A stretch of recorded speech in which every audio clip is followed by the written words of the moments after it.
uh, yeah, this match was awesome. Even spoiled, I thought it was a great matchup. The crowd was so hot, and the crowd, they were getting behind whoever was down. So, Tsuji's down, Yota, Zack's down, Zaku. And so, yeah, incredible atmosphere. Tsuji working over the midsection of Zack. That's kind of been a story throughout this tournament. Zack using the Techers on Tsuji to outmaneuver the power, catch him in holds when he's going for the Gene Blast. A lot of great counters, a lot of great big spots. Sabre, showing his power. He busted out a Lariat. Whenever you sees Sabre starting to throw Lariats now, it's crazy. But yeah, a lot of great strikes, a lot of great reversals here. Tsuji was killing Sabre with the strikes. Lots of V triggers on Zack. But yeah, it's a really, really awesome matchup here. Towards the end, of course, Tsuji's going for the Gene Blast. He gets caught, and I think it was a Clarky Cat. He just starts wrapping him up, grabs the arms, grabs the legs. In the middle of the ring, there's nowhere to go. He had to verbally tap out, and it came home. Zack Sabre Jr. wins the G1. I also liked that Zack included a shout to Yoshinari Ogawa, who very unceremoniously, very secretly, very stealthily retired, and gave him, heaped on a lot of flowers as to someone who is probably responsible for his success, not just in Japan, but in Noah specifically, and led him on, set him on the course to where he is today. And also, Tsuji, and he did this in a couple of matches. He included Uemura's deadbolt suplex in it, so it makes me wonder if Uemura might have been in the conversation for getting closer to the finals than he actually did, had his elbow not done the bendy bit. Right. So it's one of those things where it's like, even though they're rivals, that acknowledging someone that important to your career, even though they're only just getting started when you talk about Tsuji and Uemura, but I love that kind of sportsmanship and mutual respect. But the fact that the more that Zack kind of looked like a python that was just trying to smother an alligator, like he was just wrapping around him, and it was slower and slower. I'm like, he's still going. He's still. I don't think Tsuji's built to bend this way. He's not like a whiny noodly man. He's a beefy guy who likes the pudding and does like the lucha things. So it's just it was just I actually woke up and started my morning with this match, and then waited for the archive to go back and watch the rest of the show. So how I got in just without the previous match, not being being spoiled for it, but it was just. I really liked this match. Again, was it the best match of the G1? Probably not, but it's the best match they could have had after 3 weeks of abusing themselves in the ring and doing all the things. And I loved the crowd reception. I loved seeing Zack run into the audience with the trophy and with all the people. And, my TMDK fangirl heart was like, finally. I do want to point out, LIJ are some hoes. Oh, right? Oh, yeah. Because I'm mad at them. Was rolling deep for Zack. Even Robbie fucking flew into the country to support his boy. But where the fuck was Bushi? He was probably on. They were dressed, packed up, and probably on the train home. They were. LIJ, but LIJ always does this unless they're in the semi-main event. They were the match ahead time. They're in the showers. They were cleaning up their press conference, and they were packing up their suitcases and going. T-shirt and some fucking shorts and run out there for your boy. This is the guy that's going to probably take over LIJ when Naito retires. Y'all should be in the man's corner. He's leaving LIJ. He's gonna start his own shit. You think so? Yeah, he's gonna leave Rise and form Chaos is what he's gonna do. It's written in the stars, but especially since they don't support him. Yeah, especially with that big plea to be like, I want to join you guys, and they're just like, good luck on your G1, bud. Bye. Bye. Night. But I loved that he got the Gene Blast the one time, but couldn't follow up on it. But there was 2 times where he got very close to hitting the Gene Blast, and Zack had scouted it and was able to reverse it into arm locks that turned into very, very close submission, and then ultimately a submission victory. Zack says, win on your own. Rambo Slam Pig says he's going to scoop on Xandacon and Teton and roll out. That's what he needs to do. We need That's a Mexican. Fine. We need a Mexican, like, Viva la Raza. You know what I'm saying? What's Andrade doing these days? We bowdy and we rowdy. Let's go. I believe Andrade is the speed champion right now. Oh God. Does that involve cocaine? Like I don't understand. It's the gimmick where they wrestle on Twitter. They have like the 5-minute matches on Twitter. Does that involve the cocaine, children? I don't know. But anyways, Zack picks up the win. He runs through the crowd with the fucking trophy. People are going crazy for him. It was awesome. Just like you mentioned, Jeremy, when one guy was down, they got behind him, whoever that person was. For the first time, it felt like in forever, Zack was in a major match with a big time guy and got into a striking battle and didn't lose. He didn't crumble under the pressure. Like, he was able to hold his own and pull out the victory.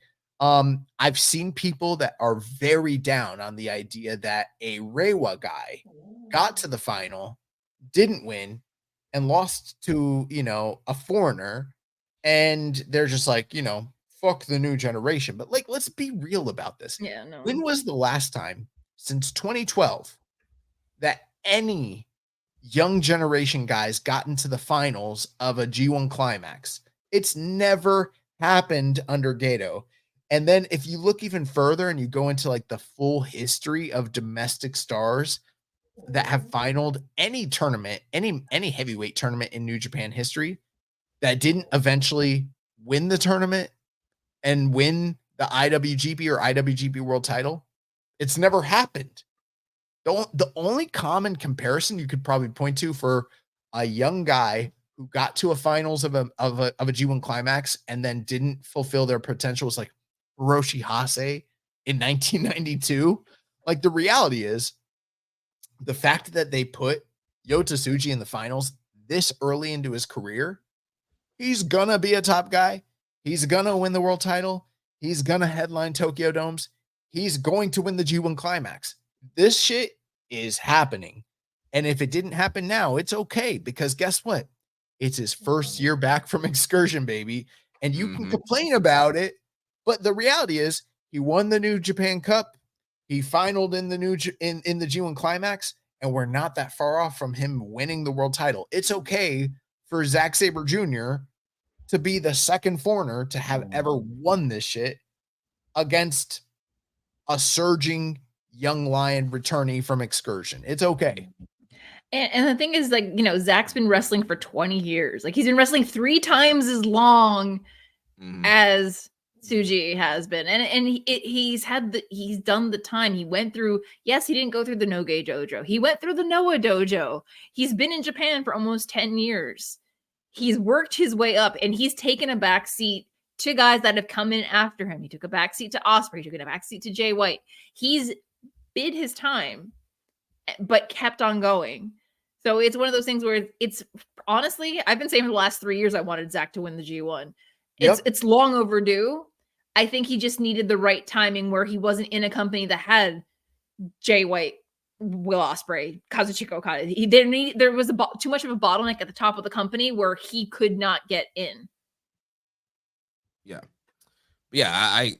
Match was great. I'm happy for Zack, and I think it was like Zack's been saying in his interviews, it was now or never, really. Like, we're at that kind of period where the guys like Tsuji, like, it's starting to be their time, and so Zack's kind of that holdover of that kind of present generation of guys that have been there and haven't won the big one yet. And so I think now was the time to go with Zack. Awesome match. Also want to mention Tsuji doing the Zack driver was dope. And also he had this new move, I think it's called the 77 crash, something like that. Like this kind of like that swinging like powerbomb thing that he did. And he did it off the top rope. Yeah, that was dope. So there was just a lot of really cool moves in this match. And I don't know. I love this match. I thought there was so much great energy. And Zack celebrating with the crowd in the end and getting the flag, getting the trophy, the big, confetti. Yeah, everything about this was awesome. And Jeremy's nothing if not a slut for cool moves. Yes, incredible moves. Incredible moves. We have a bunch of questions here. I guess actually one more thing before we jump into the questions. So Zack did say in the post-match promo, he loves Ryogoku. He doesn't want to wait till the Tokyo Dome. He wants to come back in Ryogoku for King of Pro Wrestling and challenge the IWGP World Heavyweight Champion. So we're throwing tradition out the window. He's saying that was Okada's tradition. We don't need to do that anymore. Why wait? I love Ryogoku. I want to win the belt here. So Zack is going to be challenging the winner of the Great Okan Naito match at King of Pro Wrestling. Listen, we'll get into the weeds with that, but let me just throw this out there. Number one, when did they start doing the winner gets a title shot at Wrestle Kingdom? 2012, when Okada won the G1 at the start of the Bushiroad era. It never really existed prior to then. Sure, there were guys that challenged there, but it wasn't a precedent. It wasn't consecutive. It always varied year to year. Number two, 2019, you and I, Jeremy, we're in Dallas. What the fuck did Zack Sabre Jr. say in the press conference? He said, if I win this tournament, I'm not challenging at Wrestle Kingdom. He said, I'm challenging in the UK. I'm challenging early. I want to challenge for the title at whatever the UK show was there. Every single year that this dude has been in the press conference prior to the G1, he has said, I don't want to challenge at Wrestle Kingdom. This has been an ongoing thing for like 6 years consecutive, and people are acting like it's this thing that came out of left field. Oh my God, they pulled an audible. Maybe they did. Maybe it has something to do with AEW and the 1.5 and the 1.4, but guess what? The groundwork was laid in 2019 when this guy said, I don't want to challenge at Wrestle Kingdom. It didn't come out of left field for him. And he's been saying it for years and years and years and years and years. Yeah. I'm surprised it wasn't at Royal Quest, because before this match, we did get the Royal Quest announcement for after King of Pro Wrestling. So I was like, oh, maybe that's where they're going to do it. As soon as they announced it, that made people probably be like, he might win this shit. But he did promise to make his first defense as champion at Royal Quest. So that could be on the books there. All right, let's go. RKJ versus. Well, no, Shota Umino needs to lose at Royal Quest, so he's going to challenge at Royal Quest. So Zack gets a win. We'll get a bunch of questions here. Let's run through these. Wukon 901 says they came home still in disbelief. What are your guys' take on ZSJ challenging earlier than the Dome? It makes sense because they got Royal Quest 4, and him entering as champion would do good, hopefully. I'm curious to see what the Dome main event will look like. Do we get ZSJ walking in as champion for challenging Naito? What a good time to be a fan. Okay, so I am actually all for people challenging for the championship before the Dome, especially after the G1 that Naito just had. I love me some Tetsuya Naito, don't get me wrong, but his knees have been on borrowed time for the last 4 years, and it's becoming more and more apparent, especially after his match with Moxley, that I don't think he has a 4 to 5 match defense road to the Dome left in him right now. He hasn't proved otherwise. That yes, we can get main event Naito between now and January. I like that. See, I didn't even know that Zack's been talking about this for years at this point, which that is him following through on something that he wants to do to further carve out his own niche within New Japan is really great. Royal Quest is the bane of my existence only because the one time I finally got to go, there was a hurricane here and I couldn't leave the country. Still salty about that, and that was 2 years ago. So him walking into Royal Quest 4 potentially as champion, that if those tickets aren't on sale yet, they're going to sell out very quickly. And I think it for him coming in as champion kind of puts it a bookend. Well, I mean, he's not ending his career anytime soon, but as somebody who's representative of the British wrestling scene, being able to walk into your own country with a championship to kind of, give that back to the people who supported you when you were wrestling in those tiny little, bingo halls and bar. Like I've been in some bars in the UK where they have wrestling. And I'm just like, oh my God, Little You tiny wrestle here? rings. It kind of you remember Guilt Nightclub where they had MLW? Yeah, That's in the Orlando, vibe. yeah. That's the vibe for some of them. So it's the I'm firmly in the camp that he's gonna finally get the belt at King of Pro Wrestling. He's going to walk into Royal Quest as champion. He's going in. I don't know if he'll defend at Power Struggle because that'll be Super Junior Tag League Finals on that show. But if he does, he does. If he doesn't, he doesn't. Going into the Dome, I feel like I don't know if people would want to see this main event, but Okada would be the one that people would probably sell out the building because it would be Okada back in the Dome. Selfishly, I kind of want Taichi or Shibata, neither of which are going to be the main event of a Tokyo Dome show. But I still remember how Taichi reacted to Ospreay when Suzuki-gun dissolved and Zack became the front man of TMDK. And the moment that Ospreay mentioned something to Taichi about it, he was ready to knock the smug look right off his face. But I feel like at some point, one of the defenses has to be against Taichi. I just don't see it being at the Dome. Sure. Well, I already shared with you guys sort of the precedence of Zack Sabre Jr. stating in the past that he wanted to challenge early. So it's not like this is new territory for him. So that already sort of kind of answers some of the question that's here.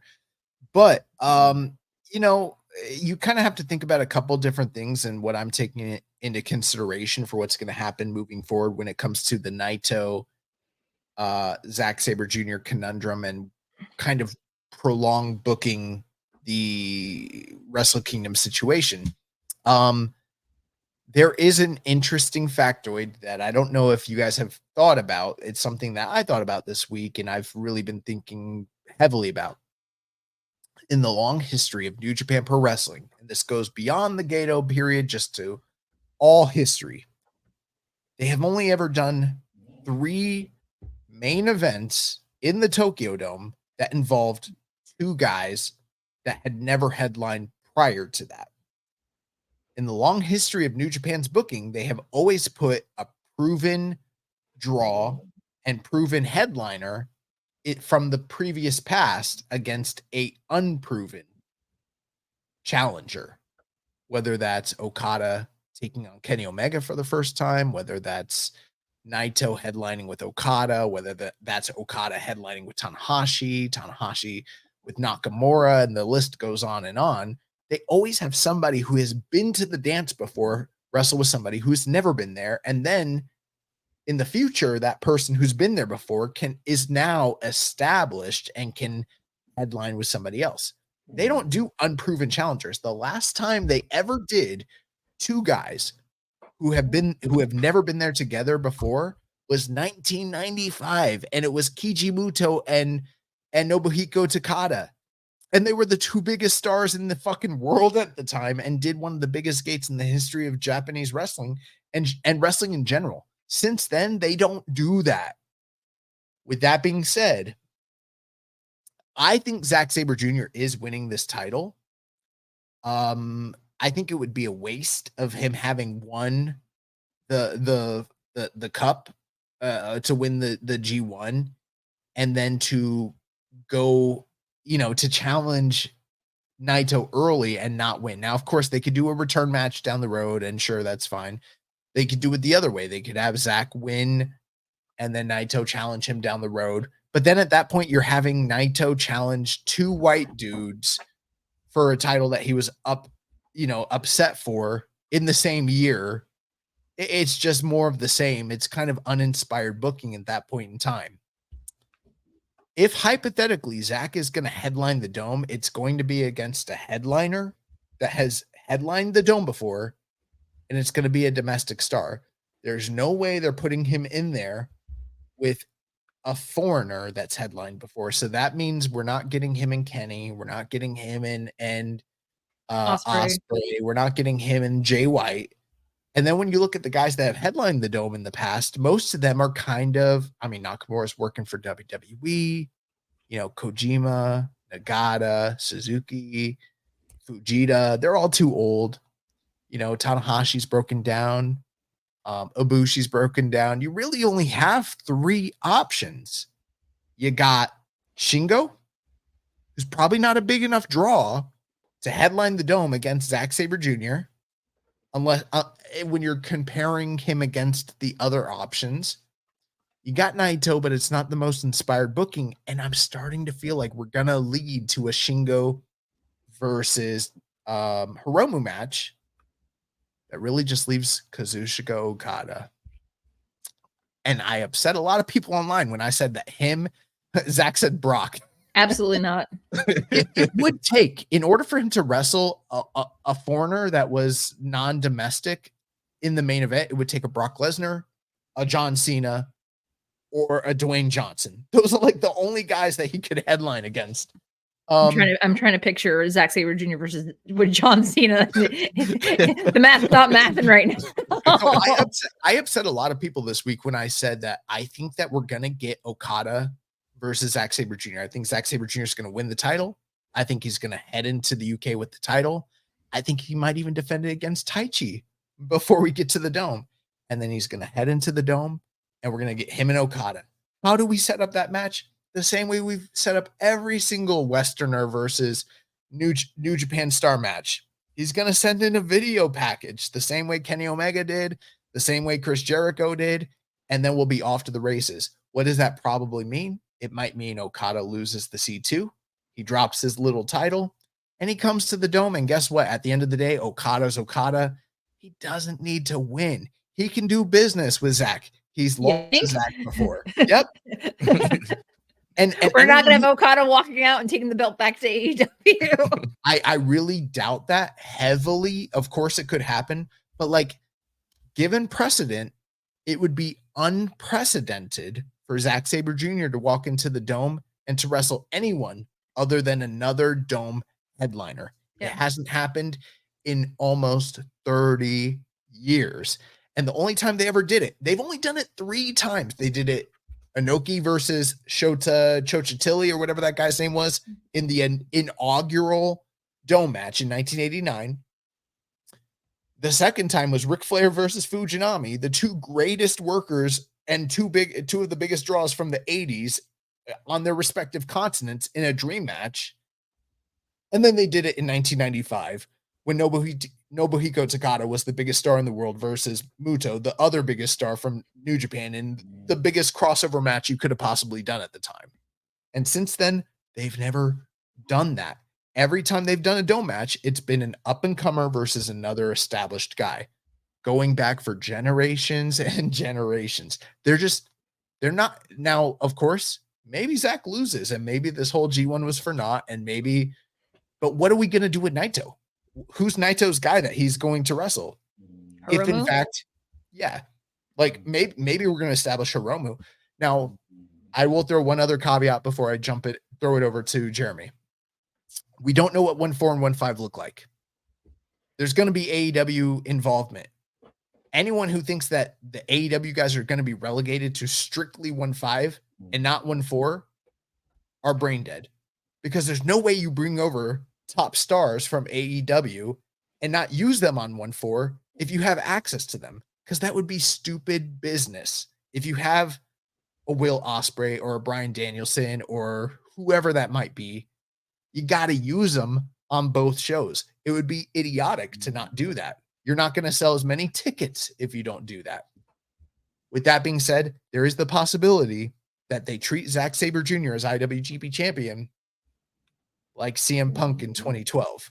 He might not be the real headliner. They might give him a double main event.